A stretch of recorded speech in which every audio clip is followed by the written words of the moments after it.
Bonjour à tous. Alors aujourd'hui je fais une petite vidéo sur un sujet qui revient souvent sur le fait de faut-il s'entraîner à l'échec ou non. Alors je ne vais pas faire un débat là-dessus parce que je pense que ça va être une discussion stérile où chacun a son point de vue. Beaucoup de partisans qui sont contre l'échec musculaire, peu sont pour l'échec musculaire. Alors moi, juste pour faire un raccourci, un exemple, on va dire, pour tous ceux qui sont contre l'échec musculaire, je dis pas qu'il faut aller à toutes les séries d'échecs musculaires, mais il faut essayer de s'en rapprocher le plus possible.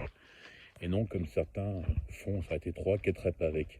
Alors, pour ça, je vous donne un exemple concret. Ou à tous, des gens qui font de la musculation, qui sont supposés entraîner leur corps entier, hein, la partie haute, la partie basse.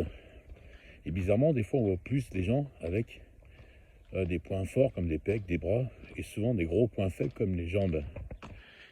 Et souvent, le point commun, c'est qu'ils s'entraînent très dur sur le haut, presque à l'échec, hein, même s'ils ne le font pas vraiment. Et ceux qui sont sur le bas des jambes, par contre, on les voit jamais forcer sur les jambes.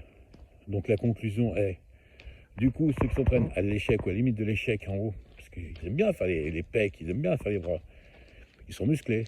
Par contre, ils n'aiment pas faire les jambes, ils ne forcent jamais. Et donc on voit le résultat, ils n'ont pas de cuisses.